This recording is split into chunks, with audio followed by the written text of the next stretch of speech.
We're back in N5, where the visitors were Newcastle and John Champion.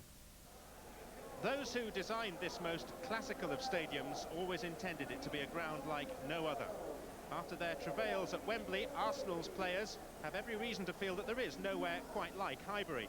And for a different reason, Alan Shearer would agree. As he presses on towards the 300 mark, a goal here remains elusive. This will be his 11th attempt to break down a defensive line that has now become a regular target for those seeking to explain Arsenal's European failure. Today there is a change to that line, with one of the thoroughbreds replaced by the horse.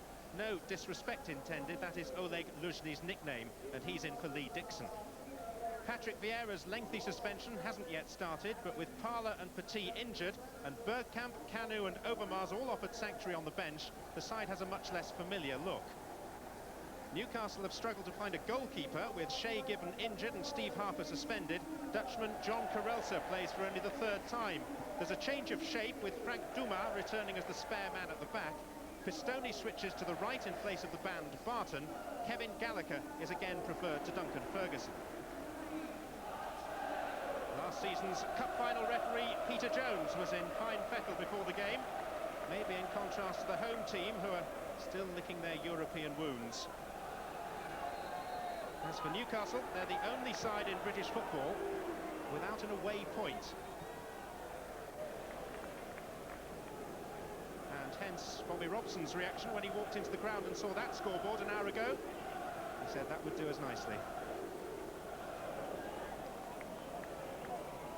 Luzhny. And to play off the head of Domi.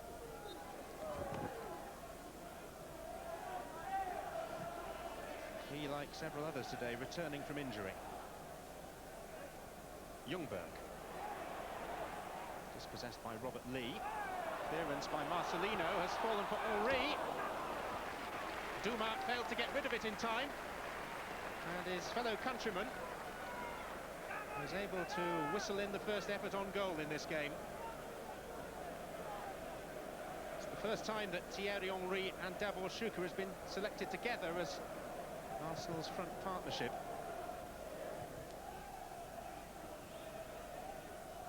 Henry. Vieira. Lovely footwork. And then the foul committed by Rob Lee, who's been heavily involved in the opening 5 minutes. Mostly in defensive mode.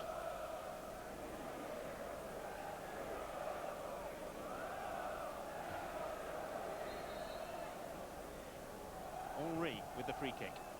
Oh, Shearer just got a touch on it in trying to clear, and almost in cricket fashion, outside edged it through to his keeper Carelsa.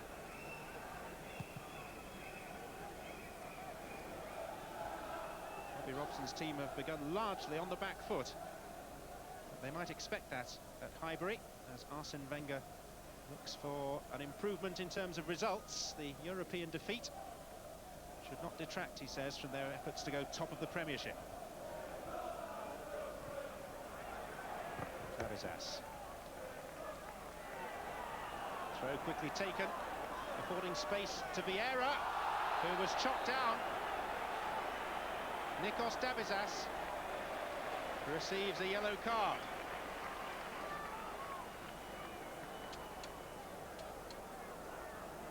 There he slid in, didn't make contact with the ball, but did bring down Patrick Vieira. Dabizas, the first to go into Peter Jones's notebook.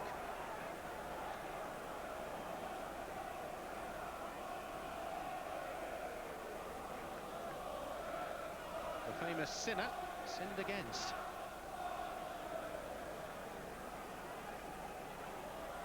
And Vieira is now adopting a threatening position for Henry's free kick. And they've not picked out Ljungberg. Took a deflection. It's a corner. Newcastle were concentrating on the central area inside the penalty box. Didn't notice Ljungberg's arrival. Came off a Newcastle heel. And that was Adams.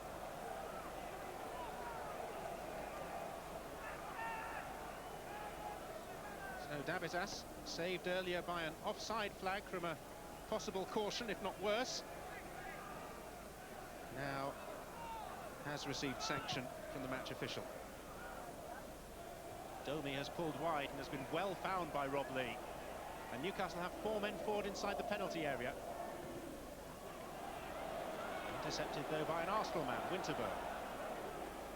Chouquet slipped Dabizas with ease, and this is Thierry Henry up against Duma. Henry twisting him to distraction! And Karelsa helping it on its way into the side netting. Duma unable to get close enough, and just the flailing fingertips of the Dutch goalkeeper. Henry will also take the corner, having won it. Keown, Vieira, Adams all up. And Karelsa again alert.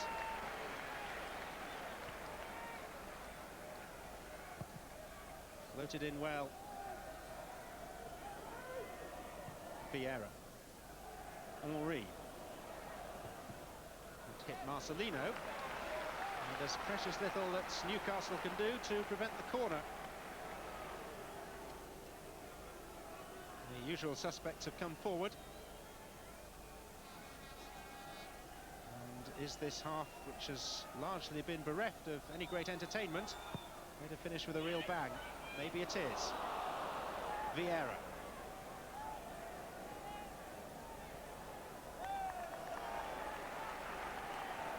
Arsenal have another chance.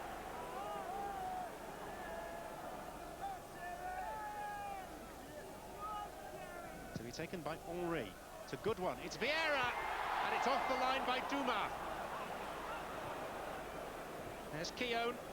That's as close as either side have come to a goal. In fact, much closer than most of the efforts on goal. And here's Tony Adams, of all people, still forward.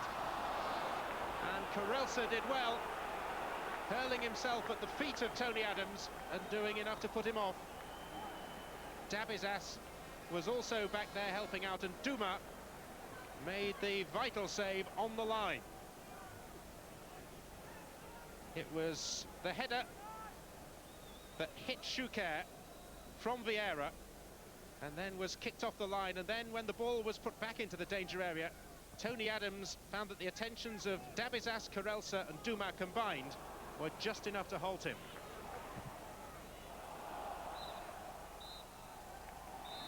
So we reach the midway point after what it has to be said has been a largely uneventful first half.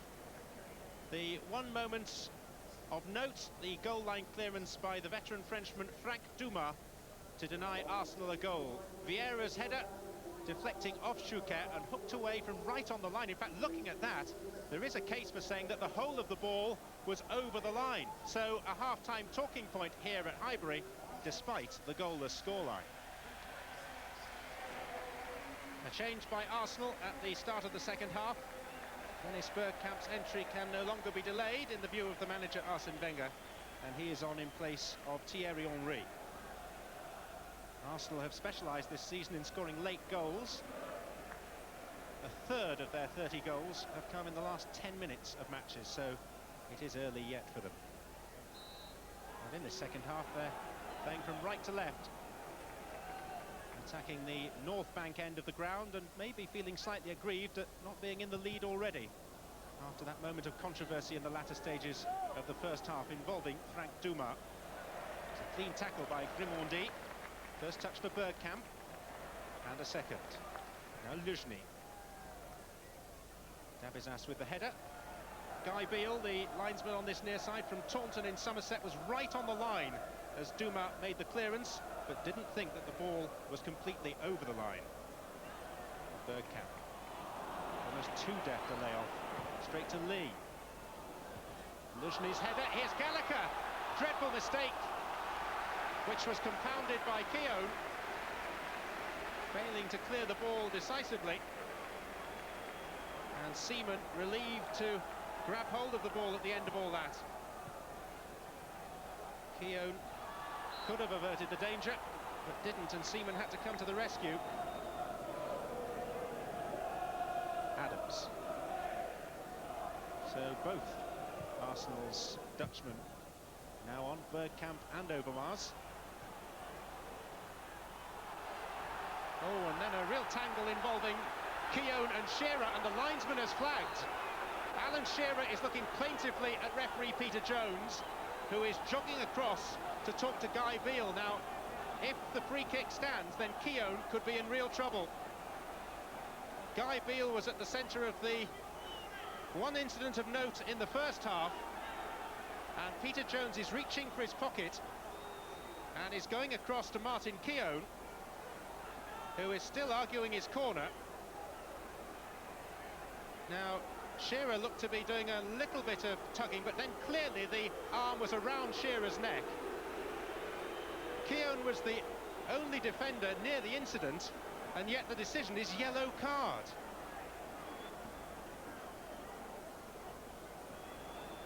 Four in the Arsenal wall.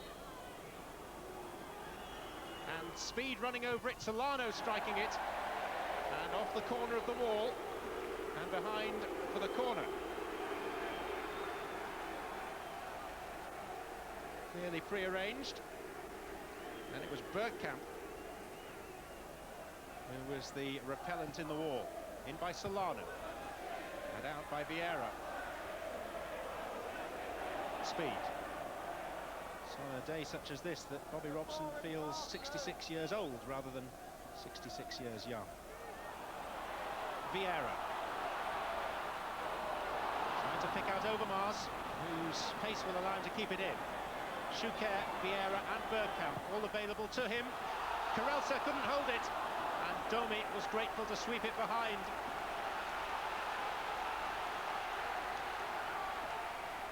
It's a teasing centre delivered in towards Schuker.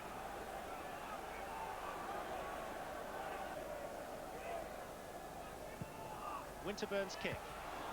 Good header away by Duma to Bergkamp.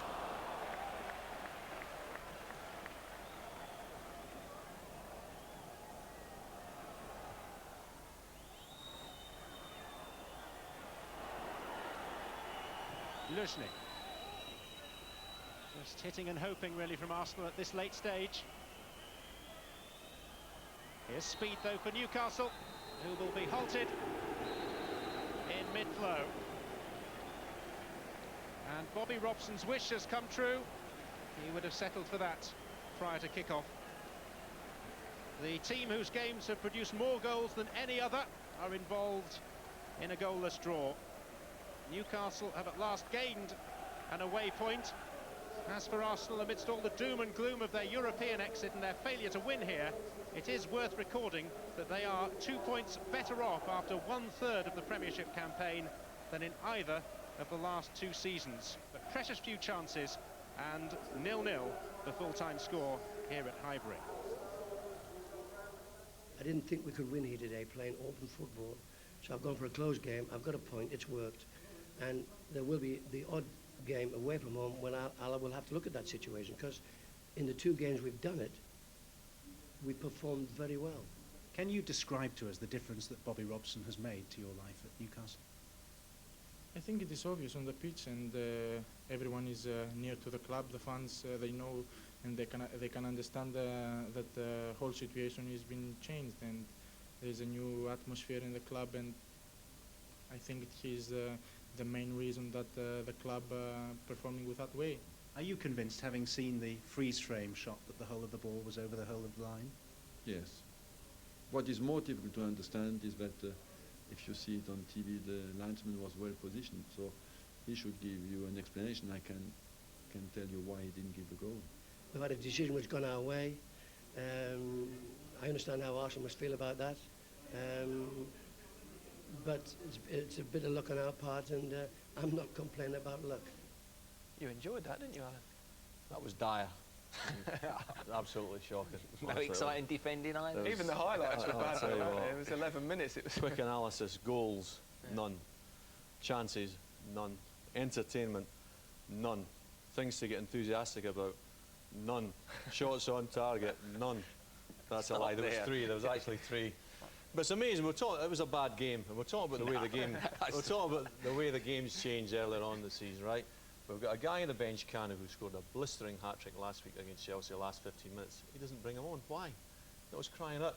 Bergkamp came on second half, and we thought, hey, this could be the moment. No, Overmars came on. He should have brought Carney on, definitely. For Newcastle, though, a poor game means a good result. Well, that's right. I mean, admittedly, they did play with a flat back 9, and they sort of closed everything down. But I mean, they've lost 6 in the belt. They go away from home against one of the top sides at a clean sheet, a little bit of confidence. Say what you like about Bobby Robson, but I'll tell you what, he's got them playing for each other. He's got them organised, and I think they'll just go from strength to strength. Okay, so you can tell us about the goal. Was it over the line? Well, I think it's difficult to tell. I mean, especially for the linesman. It's a corner kick. Vieira gets up well here. It hits off Suker. Duma on the line. If you look at the position of the linesman, great position. When we freeze it here, I think it's very difficult to give that. Do you think the linesman, even though they had the post in the way? I think it was very difficult to give it. And that's all you're going to... No great defending, nothing like that? Oh, no, they defended well, Newcastle. Okay. I mean, if you go away playing against the likes of Bergkamp and Overmars and Suker, and you limit them to 2 shots on target, you've done something right. So analysis, none. Damien Johnson and Sue Thurl reporting. That win for Leeds has put some daylight between them and the rest. They're 12 games unbeaten, and their next 4 Premiership opponents are all currently in the bottom 7. Manchester United move back up to 2nd ahead of Arsenal. Sunderland play Tottenham tomorrow. Leicester are 5th, their highest position this season, while Chelsea slipped to 8th, their lowest. Bradford slipped back into the bottom 3. They visit Anfield on Monday, and Newcastle's first away point of the season keeps them 4th from bottom. Derby's first home win since April sees them climb 3 places. Wimbledon are 15th, the only Premiership side yet to keep a clean sheet. Sheffield Wednesday are still 4 points adrift, and another bad day for them, Alan.